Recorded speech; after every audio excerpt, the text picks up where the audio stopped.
Bismillahirrahmanirrahim. Assalamualaikum warahmatullahi wabarakatuh. Selamat sore semuanya. Terima kasih telah meluangkan waktunya untuk join di acara sharing session bersama Nutrinot.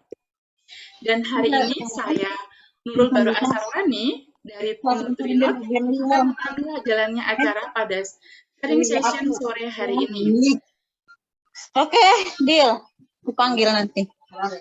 Pokoknya besok ya. Maaf. Oke, dan hari ini adapun tema yang akan dibawakan ialah kupas tuntas kesulitan dalam pengisian asuhan gizi pada ahli gizi. Nah, adapun rundown acara pada hari ini yang pertama, pembukaan, kedua, penyampaian materi, ketiga, sesi tanya jawab, dan keempat, dokumentasi dan pembacaan pemenang, door prize, dan terakhir penutup. Selanjutnya, sebelum beranjak ke sesi pemaparan materi, berikut tata tertib acara sore ini. Yang pertama, peserta dapat menyalakan kamera dan menggunakan virtual background yang telah disediakan selama acara berlangsung. Kedua, peserta dapat mematikan audio mikrofon pada saat pemaparan materi, namun dapat dinyalakan kembali saat sesi tanya berlangsung. Ketiga, untuk sesi tanya jawab, peserta dipersilahkan raise hand terlebih dahulu, lalu sebut nama, asal, dan pertanyaannya. Dan terakhir, peserta harus mengisi link feedback yang nantinya akan dibagikan di akhir acara. Oke, baik. Memasuki acara inti, yaitu sesi penyampaian materi. Penyampaian materi akan dibawakan oleh speaker kece kita pada sore hari ini. Ada Mbak Giovanni Maharasita Syafitri, SGZ. Sebelumnya saya ingin membacakan sekilas kurikulum vitae dari Mbak Giovanni. Mbak Giovanni merupakan lulusan sarjana ilmu gizi di Universitas Esa Unggul tahun 2016 hingga 2010. Dan kini bekerja sebagai ahli gizi di Siloam Hospitals, Lipo Village, sejak tahun 2010 hingga sekarang. Wah, keren sekali ya pengalaman dari speaker kita sore hari ini, karena sudah menjadi ahli gizi selama 12 tahun nih berarti. Oke, untuk itu langsung saja, tidak ingin menunggu lama-lama lagi, saya ingin menyapa Mbak Giovanni terlebih dahulu. Halo Mbak Giovanni, apakah sudah ada di room? Halo Mbak Nurul. Oke, halo. Kalau saya terdengar dengan jelas ya Mbak? Iya jelas, suara saya terdengar dengan jelas ya teman-teman. Oke, baik. Gimana nih Mbak kabarnya? Kabar Alhamdulillah baik Mbak Nurul, sehat. Mbak Nurul bagaimana kabarnya? Alhamdulillah baik, walaupun cuacanya kurang bersahabat ya, jadi saya agak sedikit sih. Mungkin teman-teman ada yang merasakan juga. Tapi semoga kita sehat semua ya. Oke, baik Mbak. Waktu dan layar saya persilahkan ya.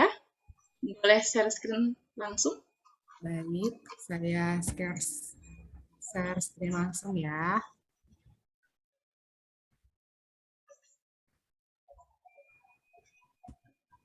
Mungkin di slideshow ya Mbak ya? Ya, baik. Oke, silahkan mulai. Ya, Assalamualaikum warahmatullahi wabarakatuh.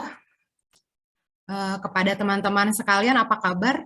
Boleh santai aja ya kita hari ini ya untuk sharing hari ini. Terima kasih sudah bergabung dengan Nutrinot dalam acara dengan judul Kupas Tuntas Kesulitan dalam Pengisian Asuhan Gizi bagi Ahli Gizi. Tadi kita lihat banyak teman-teman yang ternyata rekan-rekan ahli gizi juga di rumah sakit, lalu ada juga yang mahasiswa gizi ya, tapi nggak apa-apa, kita sama-sama saling sharing tentang ilmu gizi kita ya.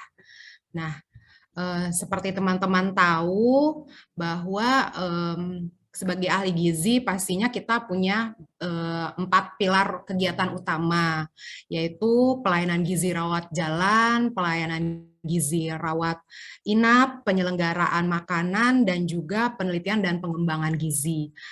Untuk pelayanan gizi rawat jalan dan pelayanan gizi rawat inap, kita memerlukan sebuah metode untuk mengkaji bagaimana caranya membantu kebutuhan pasien, yaitu kita sama-sama tahu melalui proses asuhan gizi di rumah sakit atau biasa kita sebut dengan PAGT. Nah, untuk grafiknya di sini kita bisa lihat ya teman-teman, bagi para ahli gizi di rumah sakit tentunya sudah tahu betul bahwa saat pasien masuk kita bisa screening gizi secara awal. Jika memang tidak beresiko kita bisa langsung berikan diet, tapi yang memerlukan proses asuhan gizi terstandar itu biasanya pasien yang memiliki resiko malnutrisi dan memerlukan proses asuhan gizi terstandar. Proses asuhan gizi terstandar itu biasanya terdiri dari pengkajian gizi, diagnosis gizi, intervensi gizi, monitoring, dan evaluasi gizi. Kita bahas satu-satu ya teman-teman. Untuk pengkajian gizi atau asesmen gizi itu berbeda dengan screening, karena kalau screening hanya identifikasi awal saja, tetapi untuk asesmen atau pengkajian gizi kita akan menggali lebih detail bagaimana status gizi pasien tersebut, bagaimana pola makan pasien tersebut. Biasanya berdasarkan 5 domain, yaitu domain riwayat terkait makanan dan gizi, domain antropometri, ada domain biokimia, lalu ada juga domain pemeriksaan fisik, ada domain riwayat klien, dan nantinya kelima domain ini dapat mengidentifikasi apa masalah gizi pasien tersebut, apa penyebabnya, dan juga apa tanda dan gejala masalah gizi tersebut. Nah, untuk mengkaji data asesmen gizi untuk mendapatkannya bisa dari 2 sistem, yaitu sistem pencatatan medis atau bisa dengan di sini nih yang nomor 2 adalah kekuatan kita sebagai ahli gizi, yaitu dengan asupan gizi dengan merecall food recall 24 jam asupan gizinya apa saja, atau bisa dengan catatan pengukuran antropometri terakhir. Nah, langsung ke bagian kedua, yaitu dari proses asuhan gizi adalah diagnosis gizi. Untuk diagnosis gizinya, kita bisa lihat di sini ya teman-teman, dari alurnya setelah pengkajian gizi, maka nantinya kita akan bisa menegakkan apa diagnosis gizi dari pasien kita. Bisa dilihat bahwa dari diagnosa gizi akan terdiri dari, kita bisa menemukan terdiri dari problemnya apa, etiologinya apa, sign, symptoms-nya apa. Dari etiologi kita bisa menemukan intervensi gizinya nanti yang kita akan berikan nanti apa. Dari sign dan symptoms kita dapat melakukan monitoring dan evaluasi gizi. Untuk diagnosa gizi kita akan mendapatkan 4 domain, yaitu domain asupan. Kita bisa ambil kaji dari domain asupan, bisa dari domain klinis, bisa kita ambil dari masalah gizi lain, atau domain perilaku dan lingkungan. Nah, ini contohnya kan teman-teman sebagai ahli gizi di rumah sakit, atau nanti teman-teman yang masih mahasiswa pun pasti sudah mulai berlatih untuk bagaimana caranya menulis diagnosa gizi yang jelas, singkat, dan baik, yaitu contohnya seperti ini. Kita bisa lihat bahwa P, problem, berkaitan dengan etiologi, dibuktikan dengan simptom. Nanti setelah dijabarkan dalam kalimat akan kurang lebih contohnya seperti ini. Kelebihan asupan energi berkaitan dengan konsumsi makanan tinggi lemak, berkaitan dengan ditandai dengan asupan energi lebih dari 1000 kalori. Contohnya kurang lebih seperti ini ya teman-teman.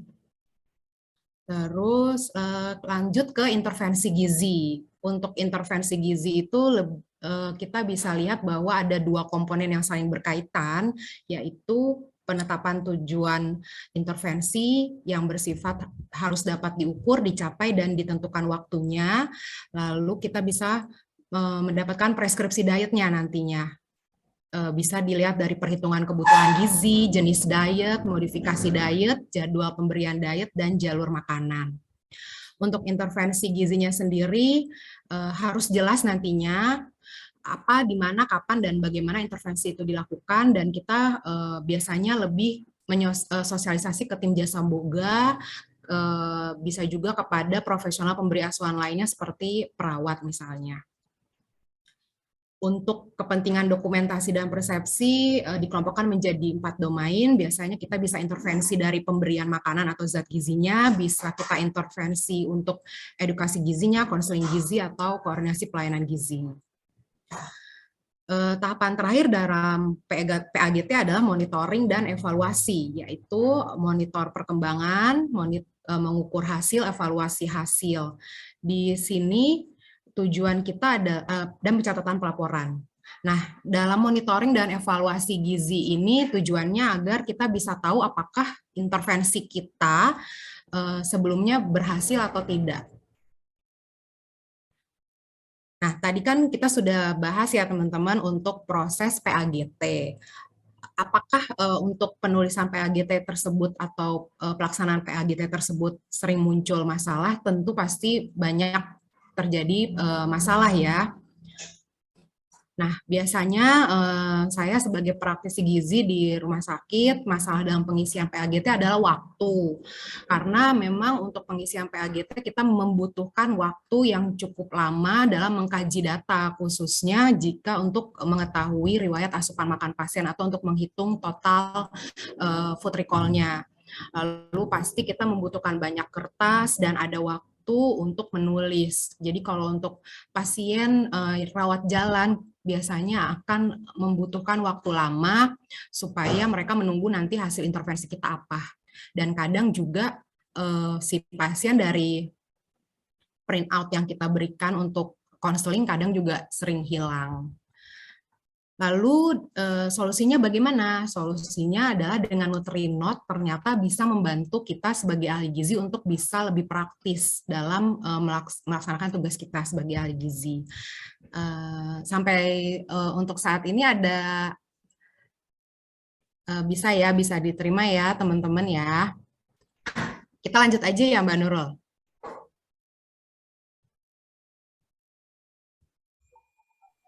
Boleh Mbak, lanjut aja langsung.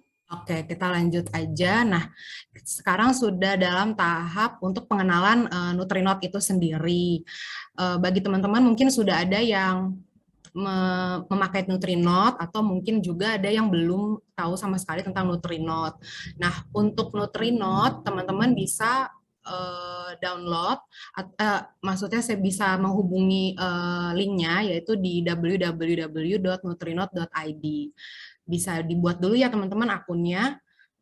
Lalu di sini contohnya setelah teman-teman punya akun Nutrinot, teman-teman bisa lihat di sini di layar akan tampak status konseling klien atau pasien yang teman-teman handle. Tapi jika memang belum ada, nanti akan tampak seperti ini.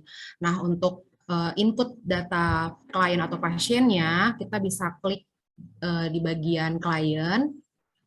Nanti kita bisa tambahkan, ini saya contohkan secara singkat saja ya teman-teman.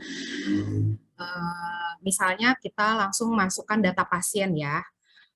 Di sini bisa kita masukkan data namanya siapa misalnya, terus misalnya Bapak Dani. Nah untuk jenis kelaminnya kita bisa input, terus juga data lengkap dari pribadi pasien, bisa dari nomor handphone dan lain-lain. Terus ada informasi lainnya mungkin, misalnya jarang berolahraga atau tidak suka sayur juga bisa ditambahkan. Lalu ini untuk data, untuk biodatanya ya. Nah, untuk selanjutnya,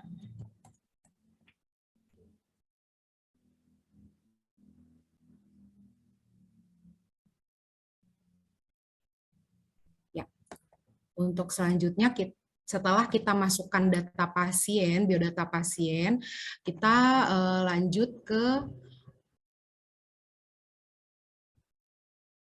lanjut ke asesmen antropometrinya nih teman-teman. Kita bisa masukkan data berat badan, tinggi badan, jika ada data lingkar lengan atas lebih baik ya. Cuma mungkin biasanya kalau pasien rawat jalan umumnya hanya data berat badan sama tinggi badan saja atau lingkar perut. Nanti dengan bantuan Nutrinot ini IMT-nya bisa dengan mudah terjawab, langsung ada langsung bisa dihitung oleh Nutrinode, yaitu di sini 27,68, terus ada keterangan standar Asia, obesitas, standar WHO preobesitas. Jadi sangat memudahkan, sangat bikin kita lebih cepat ya untuk menentukan status gizi si pasien. Lalu next, sorry ya teman-teman. Nah, dari data antropometri untuk asesmen selanjutnya itu adalah data biokimia. Biasanya saat pasien rawat jalan itu kita diberikan juga data laboratoriumnya. Nah, untuk data laboratorium kita tinggal input aja nih di bagian sini kawan-kawan. Nah, jika ada data-data lab yang memang di atas ambang normal, bagusnya dari Nutrinode ini kita langsung tahu.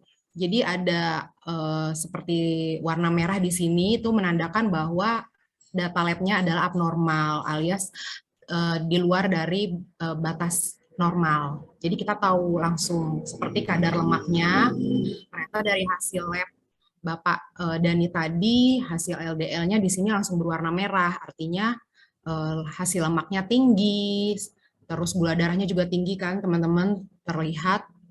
Jadi kita kadang kalau misalnya untuk cepat, untuk tahu cepat dengan Nutrinode bisa dibantu. Lalu setelah data biokimia bisa data fisik klinis. Data fisik klinis biasanya sih mungkin untuk pasien rawat inap ya akan lebih banyak untuk kita tulis di sini. Cuman kalau untuk pasien rawat jalan biasanya untuk fisik klinis kita nggak terlalu detail karena juga pasiennya kebetulan tidak ada masalah untuk fisik klinisnya. Lalu lanjut ke asesmen pola makan. Asesmen pola makan kita bisa tulis di sini dengan lengkap tipe dietnya, misalnya pasien memiliki prinsip vegetarian atau sudah menjalani diet mayo atau diet yang lain, di sini ada jenis-jenisnya ya teman-teman. Terus kita bisa tanya apa makanan favoritnya, apa makanannya yang tidak disukai, supaya intervensi kita nanti akan lebih pas ke pasiennya. Lalu di sini juga ada data intoleransi makanan. Bisa kita tulis intoleransinya apa, atau dia intoleransi susu, lalu bisa ada banyak ya untuk pola makannya, air, kecukupan airnya, berapa banyak air yang dia minum, konsumsi alkohol atau tidak, suplemen apa saja. Nah ini jika seorang ibu apakah sedang menyusui atau tidak, lengkap ya teman-teman untuk pola makan. Lanjut ke riwayat makan, asesmen riwayat makan. Nah, di bagian inilah yang menurut saya Nutrinode itu sangat membantu kita sebagai ahli gizi. Karena biasanya kita membutuhkan sangat banyak waktu dalam menghitung food recall-nya. Nah, di sini saya beri contoh misalnya untuk sarapan, kita tinggal klik saja di bagian ini, teman-teman.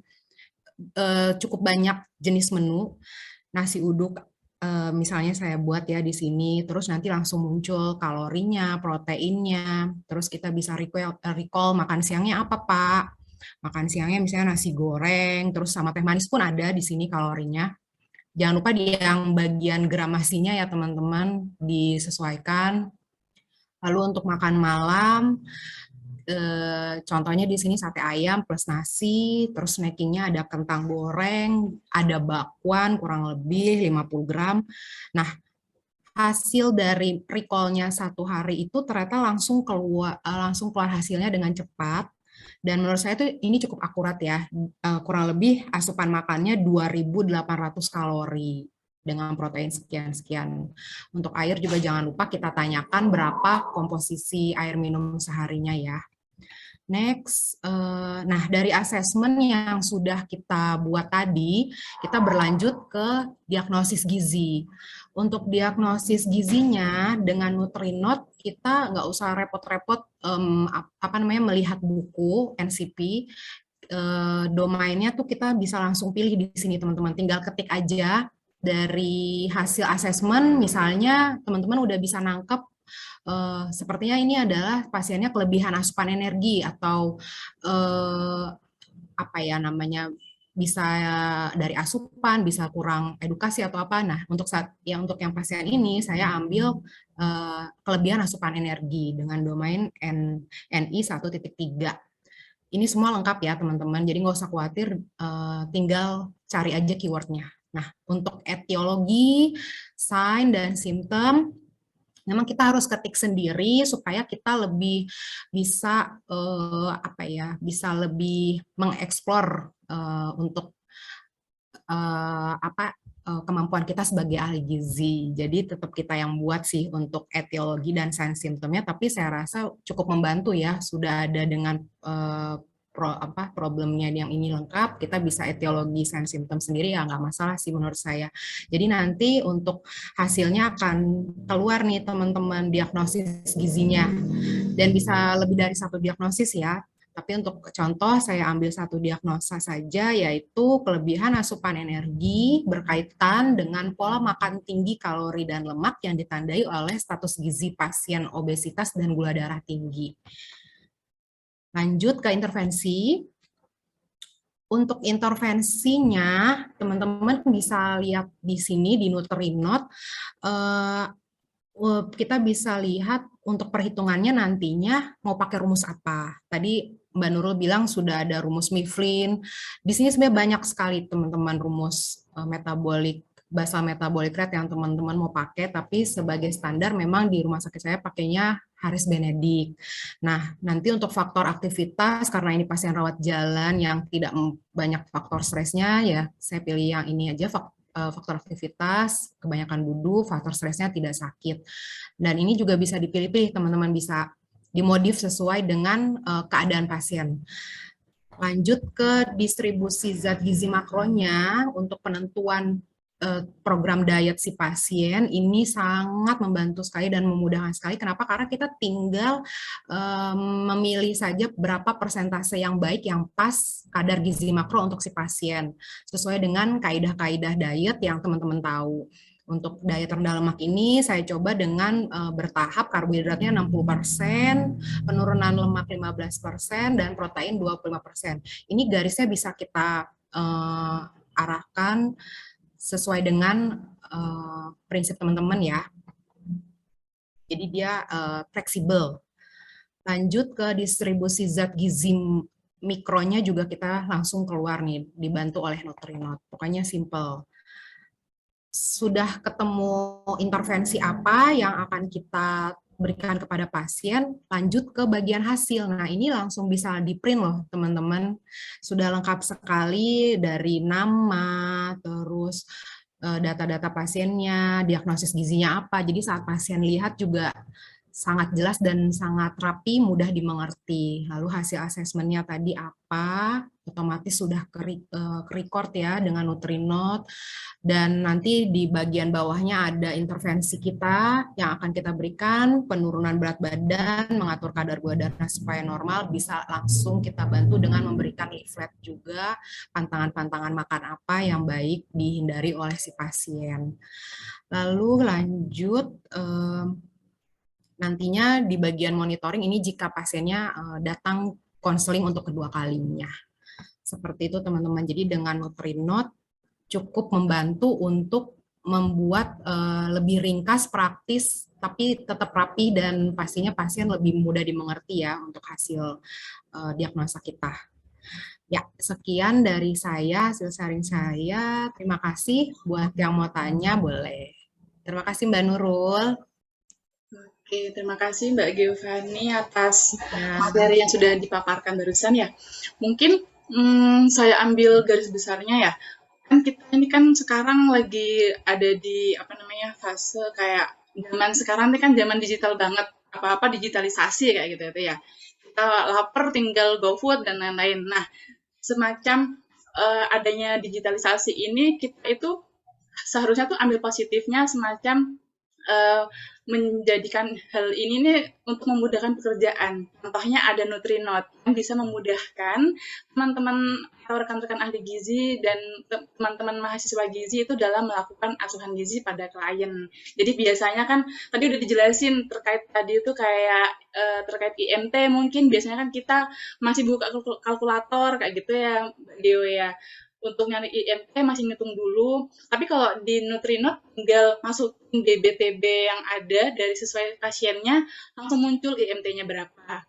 Ya, Nah, Tadi juga Mbak Geo juga menyinggung nih terkait diagnosa gizi. Ya kita tahu kan saya kan mahasiswa gizi juga nih Mbak ya. Jadi biasanya tuh kalau PKLRS tuh bawa buku identitas yang tebel tuh loh Mbak. Jadi kan kita kan Oh nggak mungkin iya, tuh untuk menghafal betul. semua kode NCP itu. Nah, jadinya kalau Betul. pakai Nutrinot kita mau nyari keywordnya energi atau protein semacam itu, kita ketik aja keywordnya itu, nanti tinggal muncul gitu ya, Iya. eh, dari kodenya seperti apa. Gitu sih ya. Untuk perhitungan lebih enaknya sepertinya kayak lebih ringkes sih, kasarannya tuh kayak lebih efisien dan efektif ya Mbak ya. Iya, betul banget Mbak Karena Nurul. kita Memang kan akan efektif. biasanya tuh kan ini ya, bingung ini FAFS-nya gimana. Terus nanti kalau kalau sudah salah salah angka aja kan Setelah kita input, ya, ngitung lagi gitu ya. Tapi kan kalau betul. sama Nutrinot ini kan kita tinggal Tinggal delete input aja aja. angkanya gitu ya. Tinggal Betul, sering. langsung nih TEE-nya berapa gitu.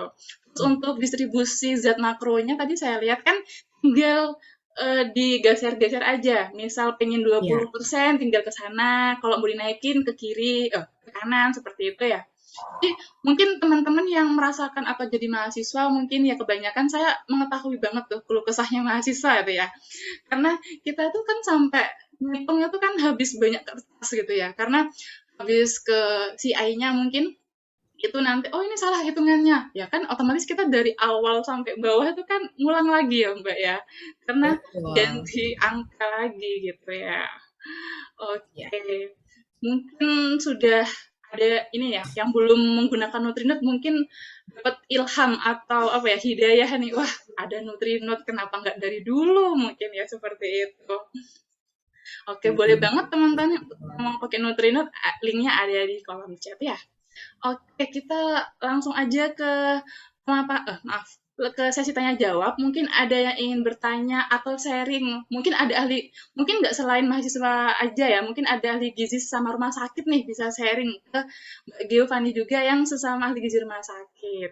Iya, Boleh kita banget. sharing sama-sama. Oke, boleh raise hand atau jika terkendala sinyal boleh tulis di kolom chat nama, asal dan pertanyaannya apa.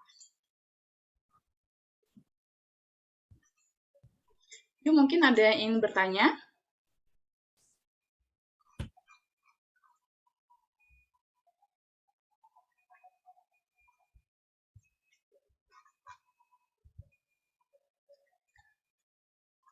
Boleh banget teman-teman raise hand kalau mau langsung bertanya atau jika terkendala sinyal bisa ketik di kolom chat nama, asal, dan oke, ini ada yang bertanya. Ada Kak Nur Hikmah. Boleh Nggih. langsung open. Ya, makasih Mbak. Oke, monggo. Nggih, saya dari nggih, mau bertanya tadi itu kan ada aplikasi yang menampilkan yang itu Mbak, yang ada grafik yang protein, lemak sama karbo, yang ada tanda panahnya gitu, yang ada konsumsinya mungkin bisa ditampilkan. Mau bertanya saya Mbak, itu tuh dilihat dari rekal kita atau gimana itu, atau kita sendiri yang merubah yang itunya tuh Mbak, merubah yang grafiknya itu Mbak. Tadi ada di tampilan yang mungkin yang rekal ya Mbak ya, atau yang mana tadi yang ada yang karbohidrat, protein tadi tuh Mbak.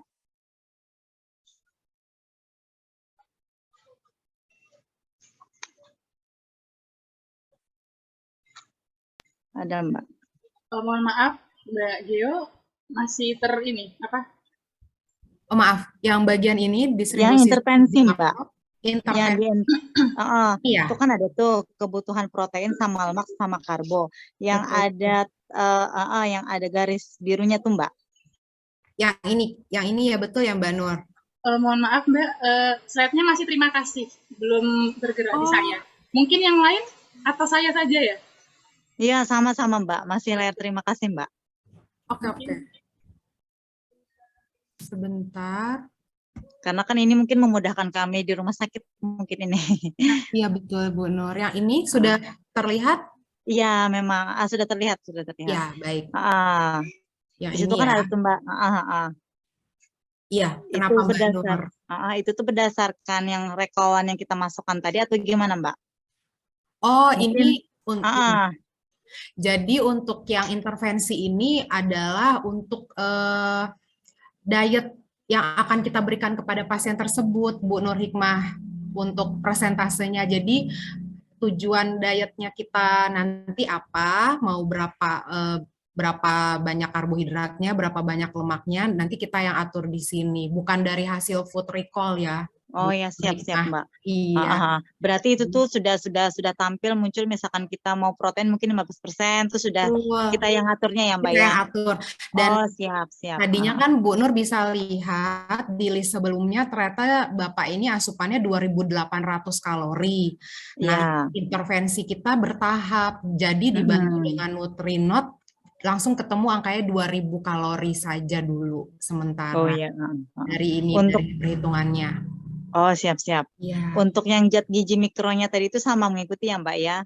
Iya, Misalkan ada, mungkin kan pasien yang HD mungkin kan, karena kan itu kan kita batasi tuh kalium sama natriumnya. betul. Itu Iya. sudah terlihat di situ juga, Mbak ya, berdasarkan ini Otomatis, tadi ya. betul. Oh iya, Kalau yang siap. zat gizi mikro malah langsung otomatis Oh, Nutrinot siap. apa namanya langsung detect baiknya seberapa banyak serat, natrium, kalium dari rencana planning zat gizi makro kita. Oh iya, siap. Ya. Makasih banyak, Mbak. Sama-sama Bu Nur Hikmah. Bu Nur Hikmah dari rumah sakit mana, Bu? Dari Rumah Sakit Islam, Mbak, di Banjarmasin, Kalimantan Waduh, Selatan. ya, baik. Terima Ya kasih. kebetulan kan, kan ini kan sangat memudahkan kami nih untuk Betul. yang gizi klinik. Betul banget, apalagi untuk pasien rawat jalan ya Bu Nur, kan kita Iya, tahu sendiri kadang benar, konseling.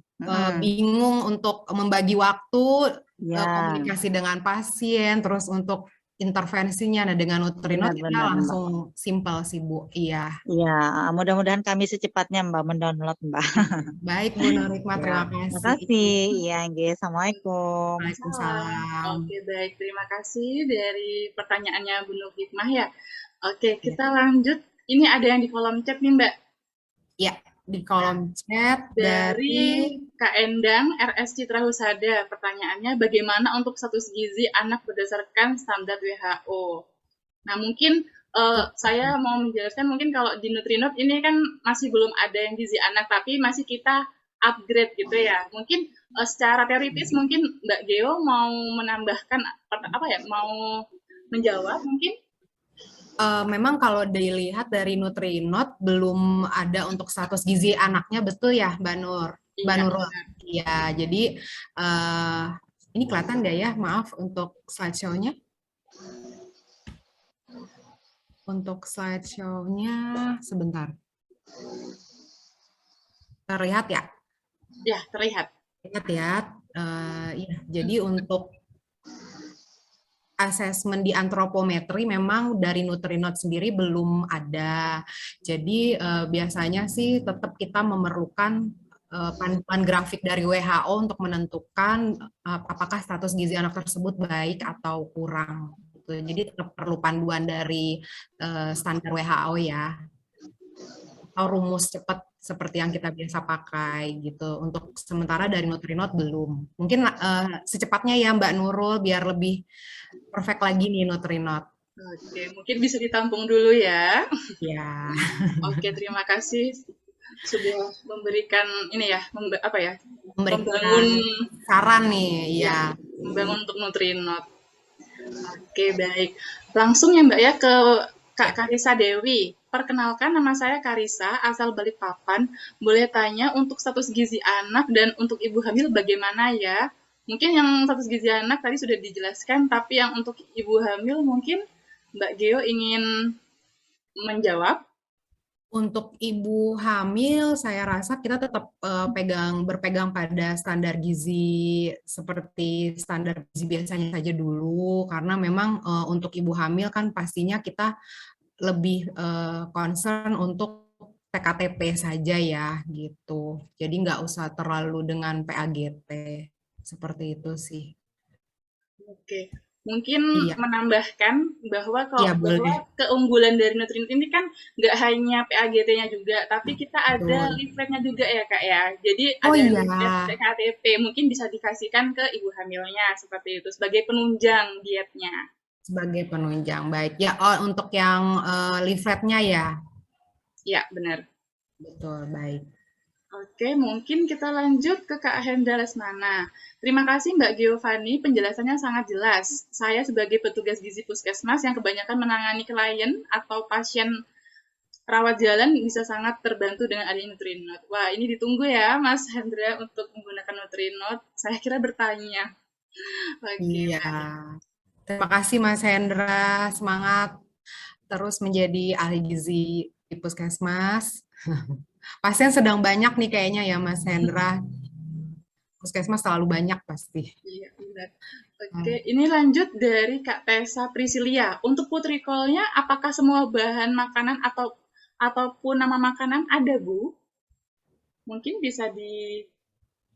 Coba saya lihat untuk food recall, apakah semua bahan makanan atau nama makanan ada, Bu? Ya tinggal kita klik aja keywordnya. Untuk kemarin-kemarin saya coba sih cukup lengkap gitu untuk Mbak Tessa. Jadi nanti boleh dicoba langsung, misalnya Mbak Tessa, kita ada free trial ya Mbak Nurul ya. Ya, benar, Bisa selama dicoba 7 dulu hari. selama 7 hari. Mbak Tessa boleh coba-cobain, buktikan food recall-nya tuh memang cukup banyak untuk menu food recall-nya. Entah itu snacking atau teh atau ice cream semua juga banyak. Jadi cukup lengkap sih Mbak Tessa. Dan Begitu. saya tambahkan mungkin untuk bahan makanan atau nama makanan itu juga sudah disesuaikan sama DKBM atau TKPI. Dan teman-teman nggak usah bingung nyarinya kayak gimana, tinggal misalnya mau nyari nasi goreng, kita klik aja nasi keywordnya, muncul tuh nasi goreng, nasi uduk, nasi yang lainnya, nasi putih, nasi merah kayak gitu. Jadi nggak usah khawatir kebingungan ya.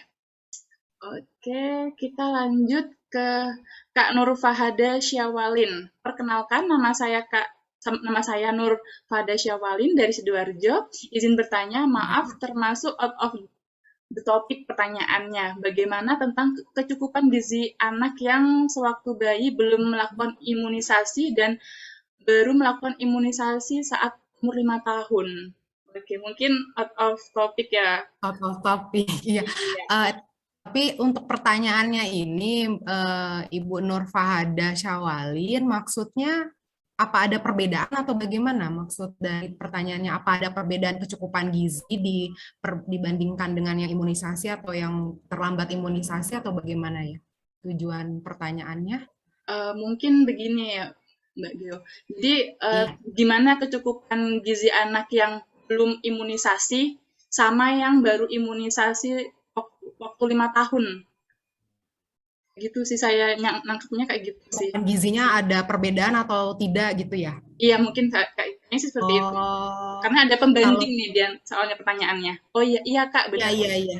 Oke. Oke, baik. Menurut saya sih untuk Kak Nur Fahada, untuk kecukupan gizi anak terkait yang imunisasi atau yang belum, kita lebih fokus bukan ke imunisasi atau sudah imunisasinya ya. Kita lebih menyesuaikan kebutuhan gizinya sesuai dengan rentang umurnya saja dulu. Fokus ke situ saja Mbak Nur Fahada. Jadi baiknya disesuaikan dengan umurnya untuk kecukupan gizi gitu. Seperti itu ya jawabannya. Ada ada yang bisa ini? Ada yang mau menambahkan atau Mbak Nurul bagaimana menurut Mbak Nurul? Saya sih setuju dengan Ya, pendapatnya kayaknya sih. Mbak Iya, Gio karena sih. kan betul karena kan imunisasi atau tidaknya itu kan banyak faktor. Ada yang banyak faktor lah kenapa terlambat imunisasi. Tapi untuk kecukupan gizinya sebaiknya kita tidak usah terlalu memikirkan sudah imunisasi atau belum. Jadi disesuaikan saja dengan kebutuhan dari umurnya sendiri. Bisa dibuka lagi untuk pedoman gizi anaknya, ya kurang lebih usia 0 sampai 5 tahun batasnya kan maksimal 1.200 kalori gitu. Ya, Oke. bertahap. Mungkin saya rasa cukup sih jawabannya ya. Ya, Kita lanjut ke yang selanjutnya lanjut. nih Mbak.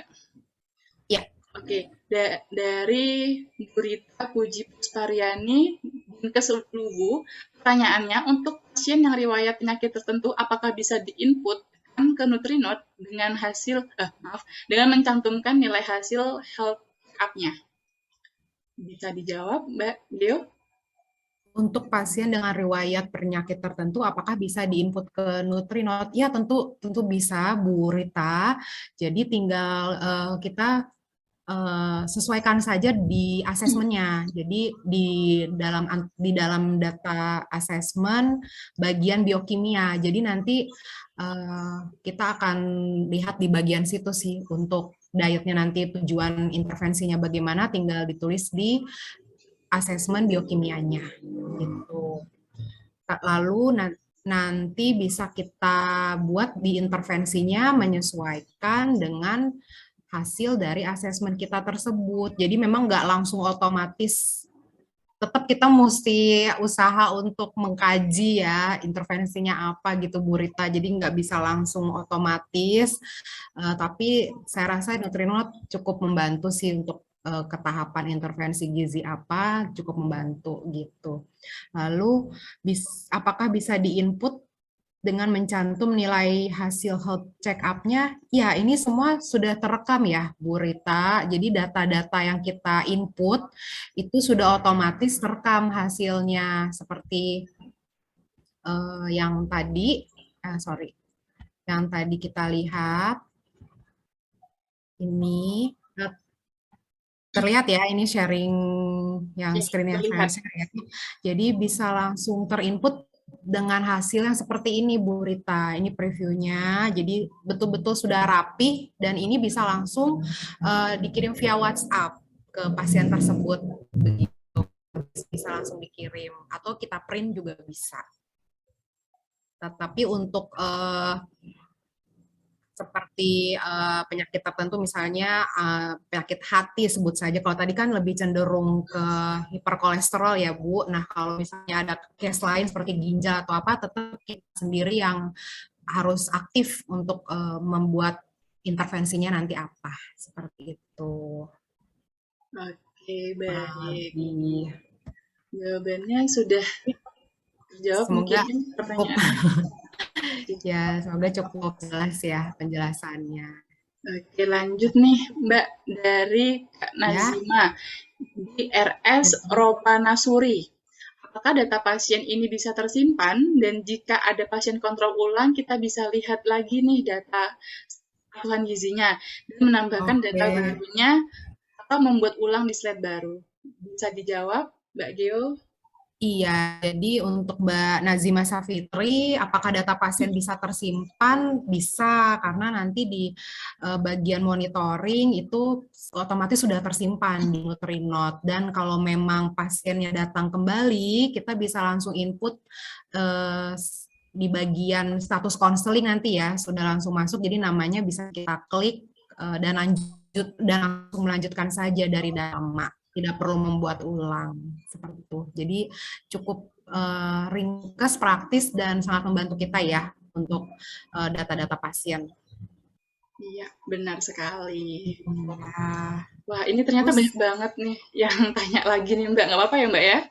Iya, nggak apa-apa. Oke. Senang ya kita sharing. Iya, jadi kalau kita semakin banyak pertanyaan tuh berarti kan partisipan kita tuh mendengarkan gitu loh. Betul, berarti belum ngantuk dan tetap menunggu untuk malam minggu kayaknya ya. Aduh, gimana ini? Oke, jadinya lanjut semangat.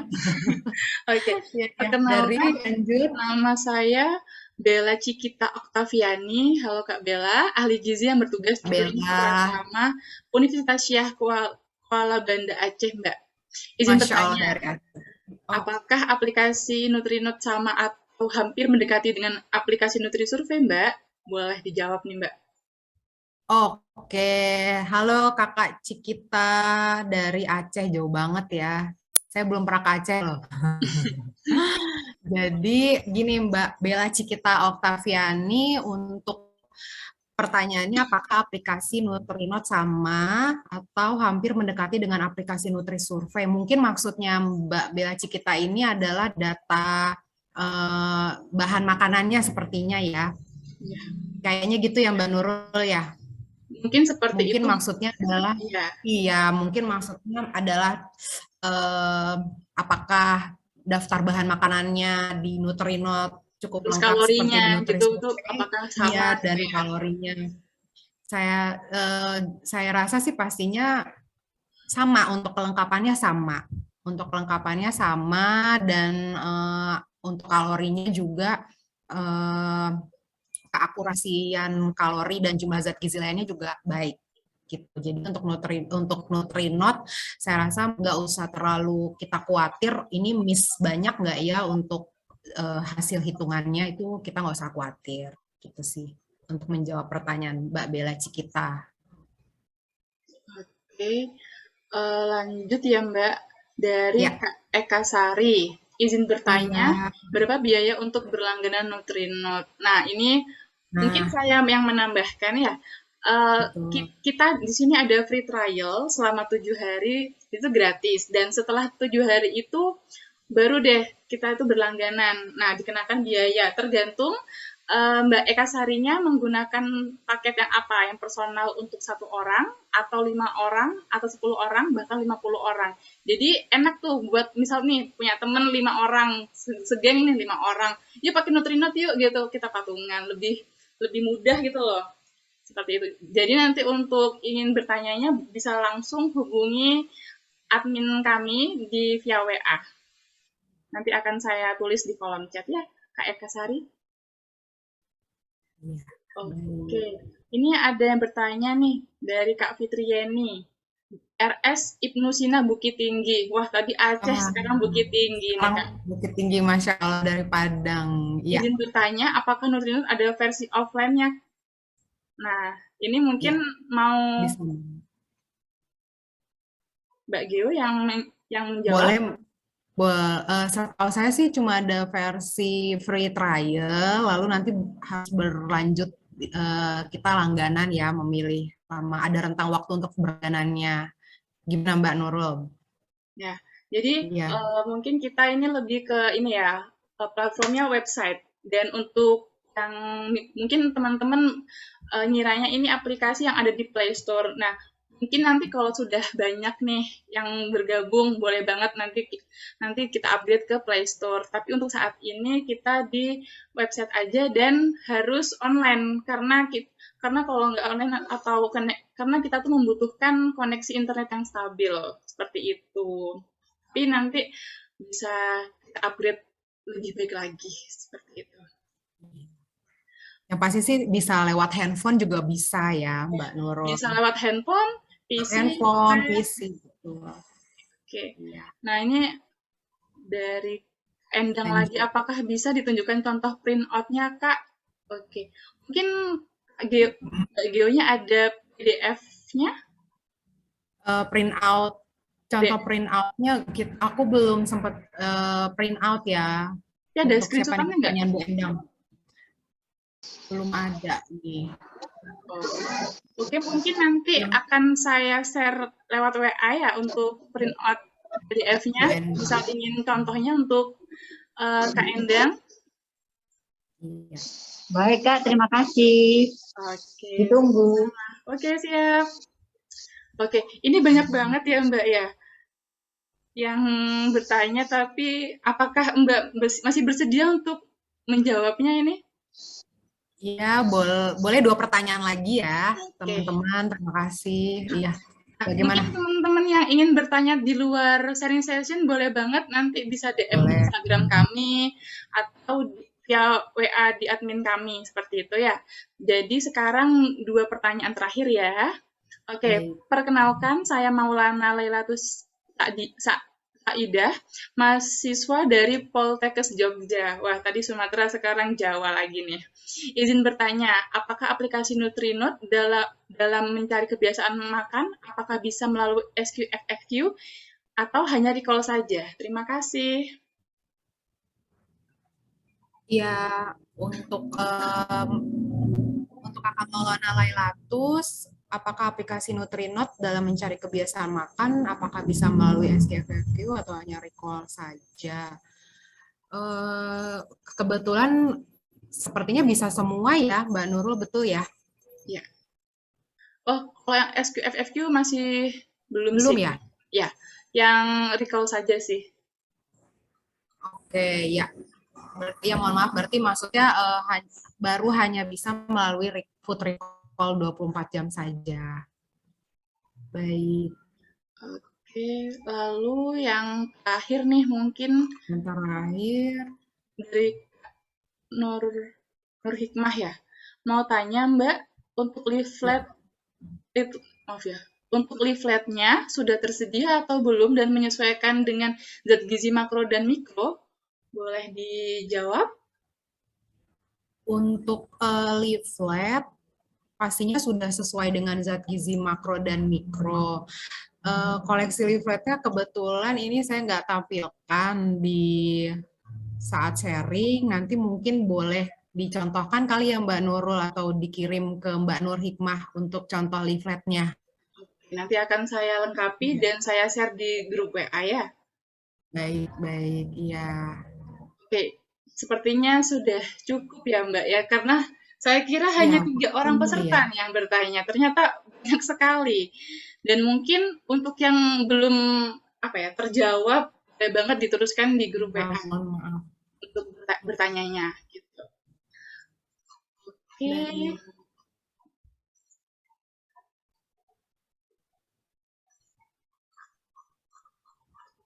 Oke, terima kasih. oke, terima kasih ya Mbak Geo sudah menjawab semua pertanyaan-pertanyaan dari para partisipan. Dan mungkin saya lihat kebanyakan banyak yang belum coba Nutrinode nih, atau bahkan baru kenal nih sama Nutrinode, kok baru tahu Ya. nih kayak gitu. Karena kelihatan banget nih apa ya rasa penasarannya terhadap Nutrinode. Dan mungkin saya ingin menambahkan juga terkait yang tadi tanya Nutri Survei sama Nutrinode itu perbedaannya. Saya lupa menambahkan nih Mbak, kalau Ya. yang di Nutri Survei itu biasanya ini hanya bahan makanan tertentu. Tapi kalau di Nutrinode bahan makanan yang kemasan itu sudah ada tersedia. Jadi menurut saya lebih Lebih lengkap lengkap ya. Nutrinode Lebih seperti itu. lengkap malah. Iya, benar. Ya. Oke, baik. Kita selanjutnya masuk ke acara, oh maaf, selanjutnya untuk mengabadikan momen ini, marilah kita foto bersama untuk dokumentasi kegiatan. Dimohon pemateri dan semua peserta dapat mengaktifkan kamera dan menampilkan senyum terbaiknya. Yuk, buat yang belum open kamera, boleh banget. Ini kebetulan di sini hujan nih. Kalau Mbak Gio gimana nih? Tangerang hujan kah atau gimana nih? Mendung, mendung, Oh, mendung Mbak, belum alhamdulillah hujan. ya. Iya. Oke, wah ternyata banyak banget nih yang barusan open kamera. Di sini cewek-cewek ini lagi mencari kerudung sih Mbak. Atau mungkin mau touch up dulu. Kayak gitu. Iya, Oke, seperti yuk. Mungkin ada yang ingin open kamera lagi.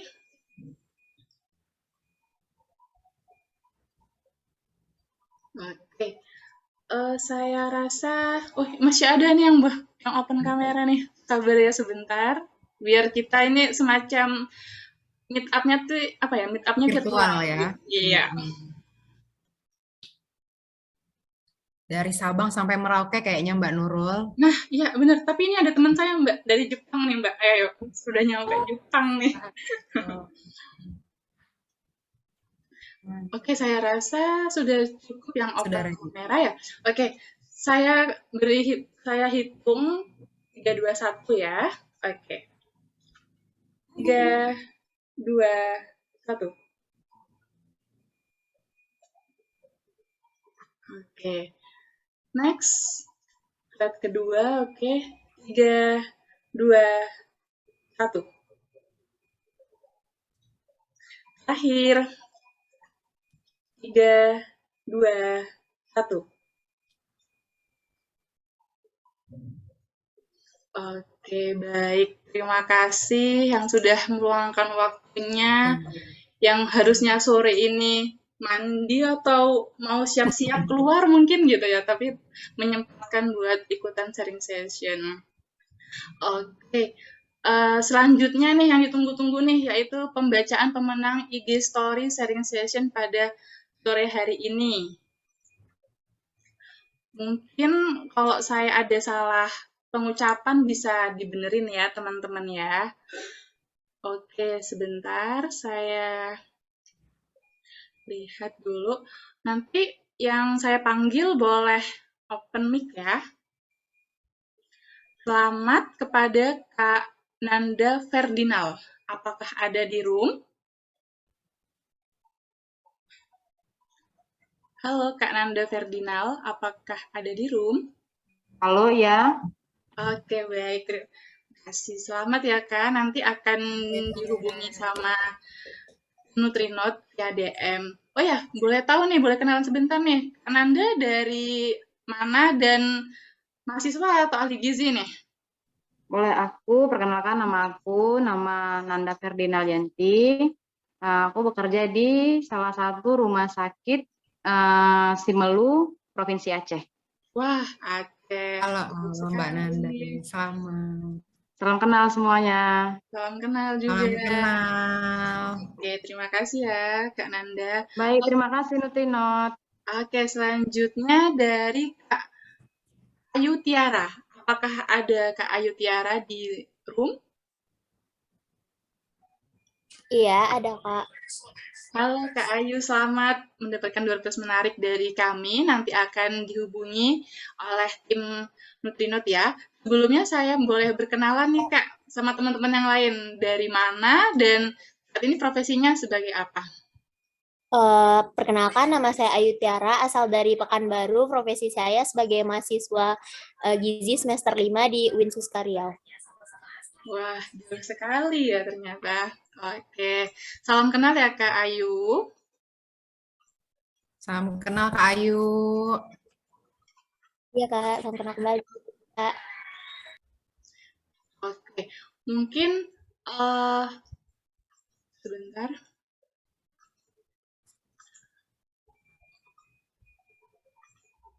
Suara saya terdengar kan ya? Terdengar. Mohon maaf ya, saya agak gangguan teknis ternyata.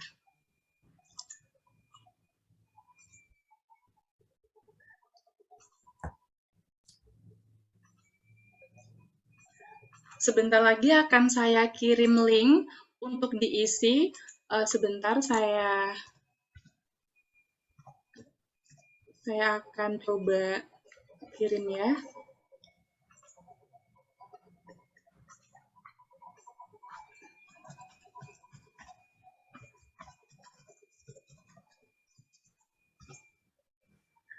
Oke, terima kasih sudah berpartisipasi dalam acara kami pada sore hari ini. Jika sebelum acara ini ditutup, mohon diisi link berikut, yaitu bit.ly/form akhir 06. Dan jika kendala nanti akan saya kirim di WA.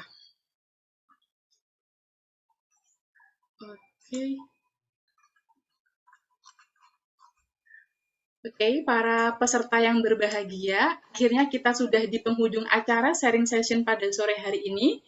Saya Nurul, selaku moderator ingin mengucapkan terima kasih sudah meluangkan waktunya untuk berpartisipasi dalam acara kami.